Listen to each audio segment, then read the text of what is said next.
When walking down the streets of life, you encounter many types of people.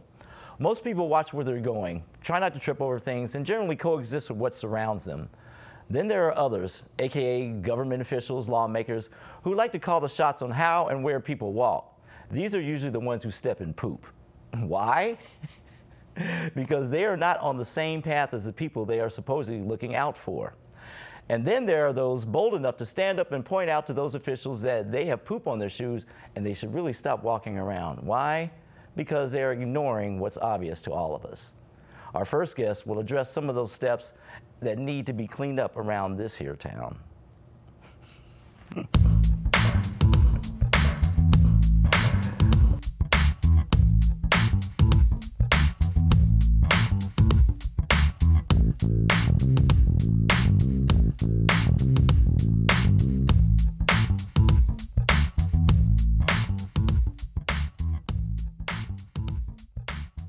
Welcome to Arroyo Profiles.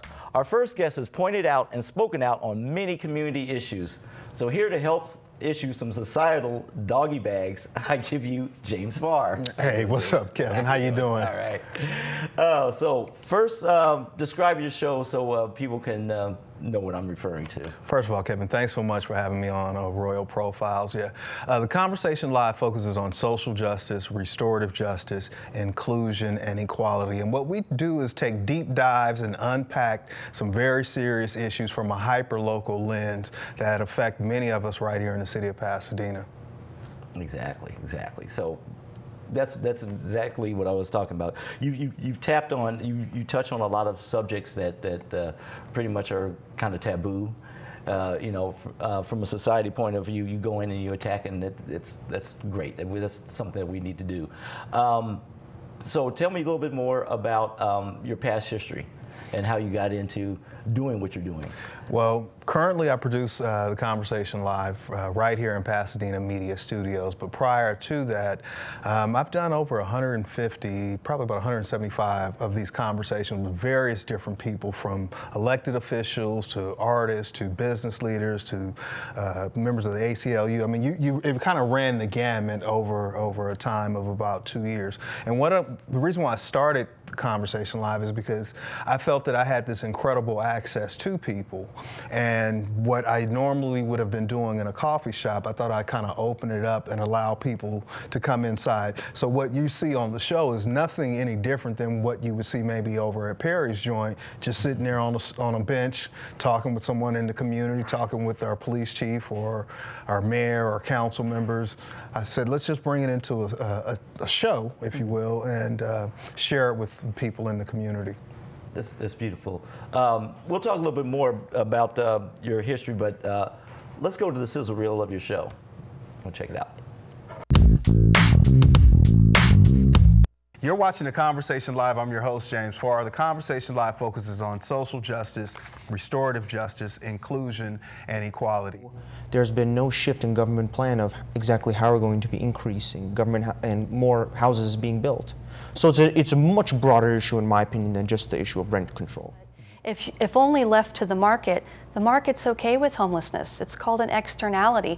There are lots of things going on for a landowner to make a high profit and cause chaos all around. There's still violence. There's still, people losing their lives, and that hurts to see, especially when you start seeing brothers that you knew, grew up with, passing away. And not only that, you start seeing the younger generation who, you had a hand in as far as mentoring them, and then to see that they're dead in the street, that starts to hurt and affect you, and you want to do something about it. There's a cosmic collision, catastrophic collision that takes place based on timing. And sometimes that catastrophic collision based on timing will often give birth to a new concept of life. Maybe we can get some dialogue. But for someone to just dictate the rules of engagement when it comes to trying to get intellectual results from such a complex issue, I find it quite preposterous. One thing I can tell you, with the hundreds of overdoses that I saw that are opioid based, I never saw one overdose from cannabis.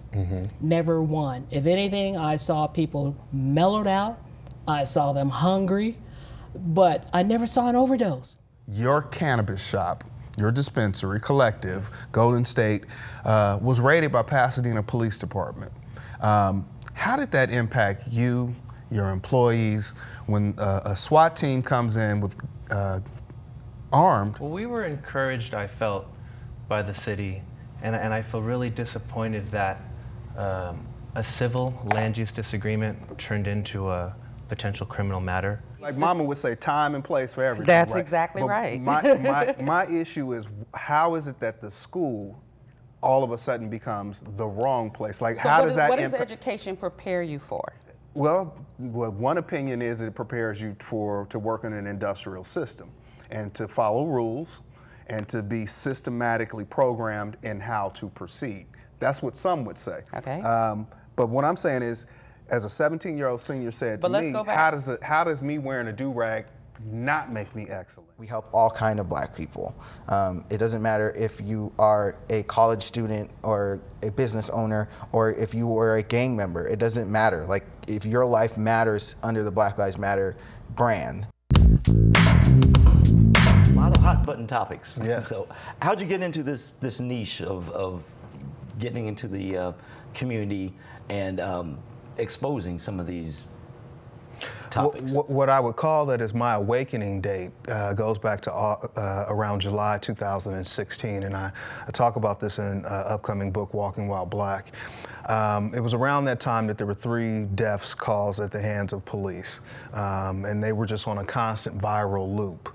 And while on vacation in Denver with my wife, I ended up joining a demonstration. And it wasn't that I wasn't conscious or wasn't aware of it or these things didn't matter to me prior to that. It was just something at that moment came on me and I felt that I wanted to be involved. I didn't necessarily know how, and so I started to organize. And I started to organize at Perry's Joint with something called Speak Out. And it was with no agenda other than gathering community together.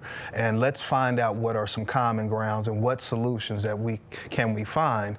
And in doing that organizing, I made some mistakes.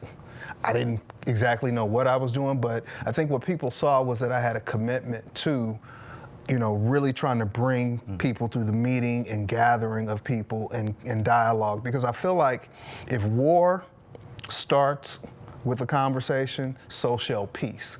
So we gotta be able to sit down and talk. And sometimes things are gonna be uncomfortable. Yeah, we've encountered quite a few uncomfortable situations Absolutely. here in the city. What was I saying about your issues? Do you basically find the issues, or they find you? How do you come about them? It's a hybrid of the two. I mean, there's some, with social justice, restorative justice, inclusion, and equality being the pillars or the tent poles, if you will, around the show. Unfortunately, there's no stretch to find content that would fit within one of those tent poles. But people will inbox me things. Some things I come across. Sometimes I wish people wouldn't send me stuff because I can only watch so many police videos, you know what I mean? And like I gotta turn it off, but I really try to focus hyper locally on issues here in the city. So what has been your top issue that you've had on your show so far? And let me know if you're still fighting that fight. Well, I think collectively as a community, collectively as a city, there are 3 areas that I've given a lot of attention to. One is police use of force, policies. We've done some pretty deep dives. I mean, I've had former Chief Sanchez and current Chief Perez on here.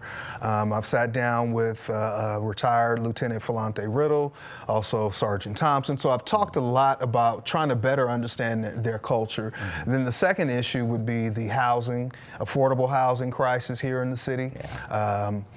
The rent control or the lack of rent control and just cause evictions. And then cannabis has been something that's been at the top of a lot of people's concerns. So we've given a great amount of attention to these areas and hopefully looking to unpack and provide a space where people can just talk and expand the coverage out maybe a little bit further than some of the other media outlets here in the area are able to do. I totally understand that. We'll speak more on that right after this break. Hey, this is Danny Trejo and you're watching the Arroyo channel. There was an old woman who lived in a shoe. She had so many children, she didn't know what to do.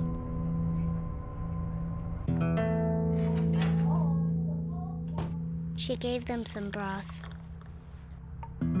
without any bread and kissed them all soundly. Lights out. Good night. And put them to bed. Hunger is a story we can end. End it at feedingamerica.org.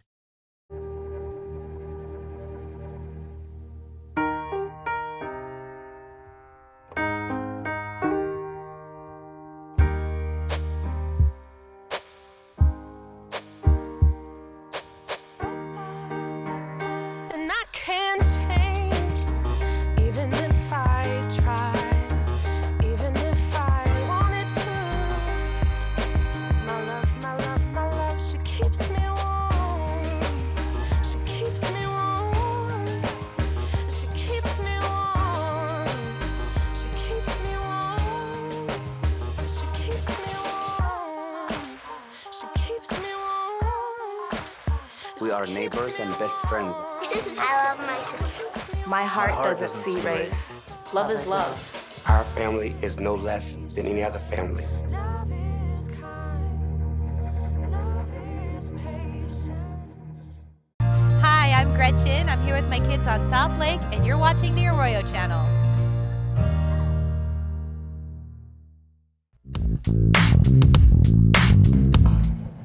I first met James at a community policing forum that I was assigned to do camera work, and that turned out to be pretty interesting. So have you seen an impact from your works just in and around the community by uncovering and exposing and doing things That's like? a very good question, Kevin. And I wouldn't say that I have the barometer to say what I do is effective or not. But what I can say is that my aim is to affect change. And so I am just one person in one space that has agency.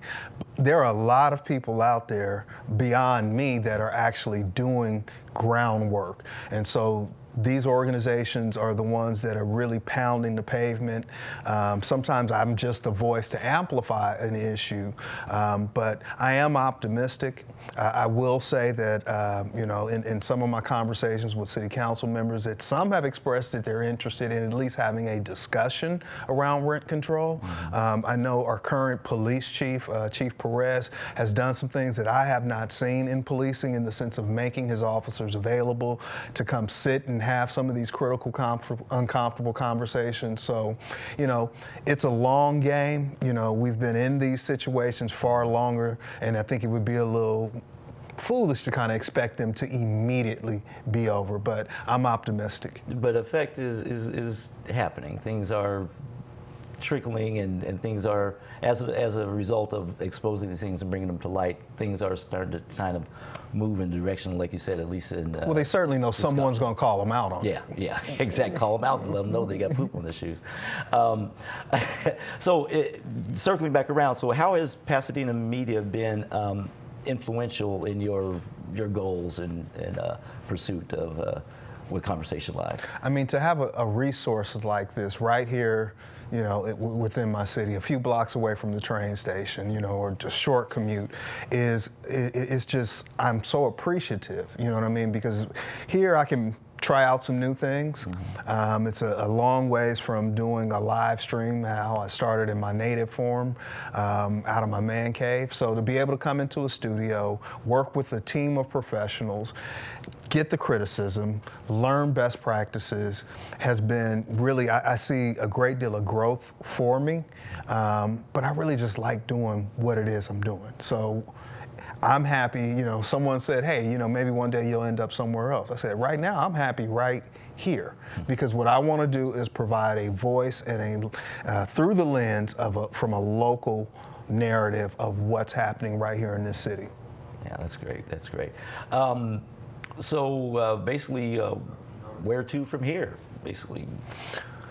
More piercing and provocative critical and uncomfortable conversation. Eventually, I will be spinning off a podcast where I really can do some more deeper diving into some local issues. There's just only so much we can do in 27 minutes and 30 seconds. And there's so much more happening. And I think, you know, some people's thing or concern may be housing, it may be police, but there are a myriad of things that are happening in this city that a lot of our press and media just can't give the attention to. And I mean, for me, the Space Bank development over on the east side, that's a real situation. So we want to be able to continue these conversations, continue to inform people, and also invite them to come be a part of this, the Conversation Live.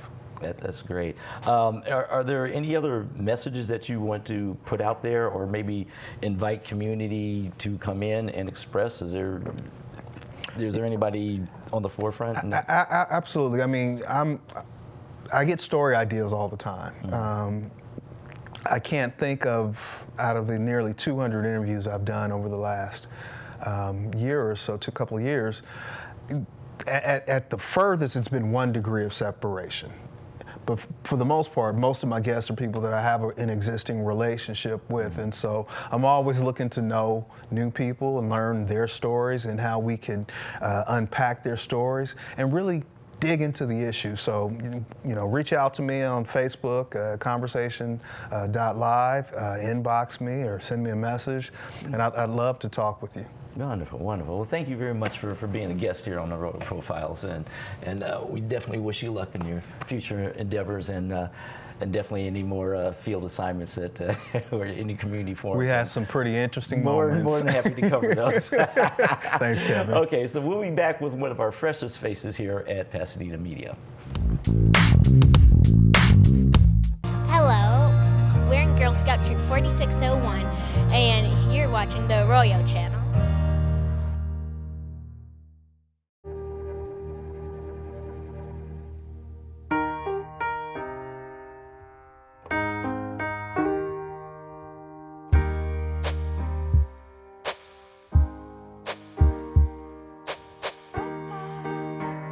And I can't change, even if I try, even if I wanted to.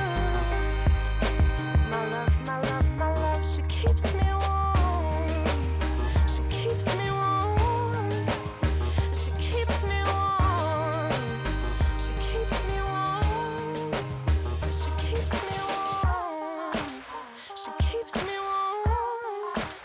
We are neighbors and best friends. I love my sister. My heart doesn't see race. Love is love. Our family is no less than any other family. Love is kind. Love is patient. Sign up for Headstart, a free educational program for 3- and 4-year-olds located in Pasadena and throughout the San Gabriel Valley, serving low-income working and non-working families and those in training. Our Headstart features a program preparing for kindergarten success, well-trained and caring teachers, healthy meals and snacks, resources for parents, and additional support for children who are homeless, in foster care, or have a disability. Prepare your child for school success by giving them a head start. Learn more at optionsforlearning.org. Here at Pasadena Media, we have a pretty constant flow of interns and volunteers that come through our doors. We present an atmosphere where people can come in and learn to produce programming. I give you one of our consistent, she's now not necessarily a new face, but she has been around for a while. I give you Darlene Dubray. Thank you. How you doing, Darlene? Pleasure to see you. Thank you. Good. So, what has your experience been so far here at Pasadena Media? Pasadena Media, I've taken all the classes, which started a few years ago, and I was welcomed with open arms. I'm so grateful to have this opportunity to, and I recommend it to anyone. They have free classes available throughout the week and on weekends, very accessible. And so anything from lighting, sound, directing, producing, editing, whether you want to take it or not, it's part of the package, and it really helps to explain all of how it works as a unified project. In a production, yeah. In fact, Darlene was directing the first half of this program. I hope it turned out well. Yeah, it did. So let's see. So what is basically, what's your background and your history, and how did you come through to our doors here? Well, as a teenager, I was fortunate to live in Toronto, so we have a lot of film, movie producing, directing.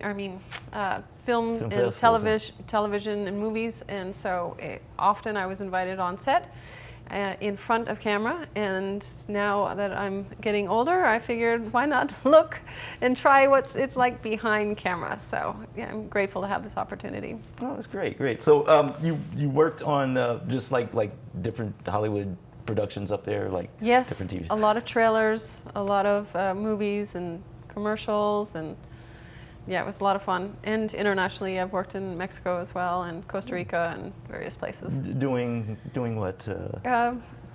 Different things, fashion shows, soap operas, different things. Just every different facet of production. That's pretty incredible. That's interesting. What have you learned here that you didn't expect to learn? That's an interesting question. That's a great question.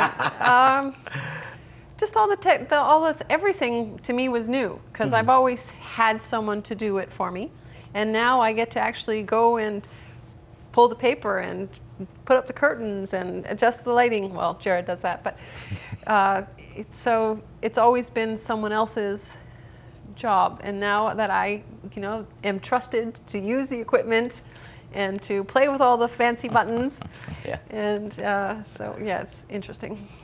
I believe I remember I first saw you as a crew member for Dorothea's show. I believe that was it. Oh, she's a sweetheart. She is. Yes. She's been one of our longest termed producers here here at Pasadena Media. It's a great show. So what have you enjoyed most, basically, in I think with any sort of job and responsibility, the people are the things that make it true and come real, because equipment is just one thing. It's what you do with it. And the staff here are so friendly. We all start not knowing anything. The people who volunteer come in, and we're all a little nerve-wracked at the beginning, but I think after even a couple minutes or half an hour together of a show, we all leave as friends, and it's almost like a family that we all work together. So it's a nice community. Oh, that's great. That's good to hear. Do you have any plans for producing any projects yourself, or are you like just working behind the scenes? Well, I have thought of various things. I know quite a few influential surfers. I am a sport person by hobby, and so I've always thought that'd be interesting to get them on camera. I am concerned about upcoming technologies coming in, 5G and 4G. You're not alone, believe me. I'm not sure if I'll be allowed to voice just the education, to be able to educate people so we can make educated decisions and monitor, do everything in balance and proportion to save our generation and the future ones. So if that comes to be. So you're into sports. Are you a surfer yourself? I am a surfer. Whoa. I love it. Traveled the world. Really? Yes, it's a lot of fun. Wow. So tell us some of your biggest waves that you've ridden. Well, yeah, the size of waves are great. Again, surfing, you can always go out on any day. So to me, I like a sunny day where the waves are nice and calm. I like to keep my neck right here attached. Just to be out with friends, just to laugh and be in the sun and be with nature and enjoy. It encourages a healthy lifestyle and healthy eating and sleeping and the whole bit. So. What are some of your favorite surf spots? Oh my gosh. Okay, so I love Costa Rica. Wow. Playa Negra is fantastic. Mexico City, Puerto Escondido. Australia, I learned in Byron Bay. Right now, I moved to Malibu, First Point. They have one of the longest lefts in the world to learn to nose ride. And yeah. You go to the Huntington Beach annually, or? I've worked the Huntington U.S. Open 1 year, and that was interesting. That's a different wave and a lot of hype, but they have skateboarding and they have some other activities, so it's really fun. I'd say for college students, that'd be a good place to go. That's cool. Working in production, have you thought of going more into like the professional world in production, or are you comfortable with what we have going on here? Well, sky's the limit. And I think it's good to fine-tune all the skills and make all the errors before you're on a paycheck, and really to have the confidence and knowledge of terminology and how things work and the right and wrong way and the options of things to do. So you never know where it's going to lead, but all right. So when you first started working on Dorothea's show, what were some of the things that you encountered doing her show? Because she's got, you know, a talk show about the community, people and everything. What were some of the... Yeah, it's fascinating. I've been able to meet the chief of the fire department, of the police department. So I met them in studio, and so we've talked to various people, and then on location. So they have a food drive where they hand out food at the sandwich place for Thanksgiving, and to meet everyone live and hand out all that and do on location. So that was very interesting to do the transition from studio to on location, and to see some of the people I've interviewed and then to see them out in the field. That's kind of what brings together the community aspect of this thing, because we're doing the shows here, but then we go out in the community and still interact with those same people. That's really great. Yeah. Well, thank you for being a guest here. Thank you. And we look forward to having you do a few more shows and maybe direct another episode of your Arroyo Profiles. To see you. Okay, thank you. Thanks so much. So as it goes, if you are interested, that's all the time we have here on the episode of Arroyo Profiles. I hope you found it both informative and entertaining. This show is one of our training programs where the television equipment is being operated by volunteers and interns as we speak, with a little coaching from the staff to make sure they get the most out of their training experience. So if you're interested in learning more, you can find Pasadena Media through all the usual social media platforms. For those of you who would like to do more than follow, subscribe, and like, log on to our website and you can get involved. As you already have heard, we offer training to anyone interested in television production. So whether you're interested in pushing the buttons, pushing your point of view, or pushing the envelope, it all starts with an orientation and tour.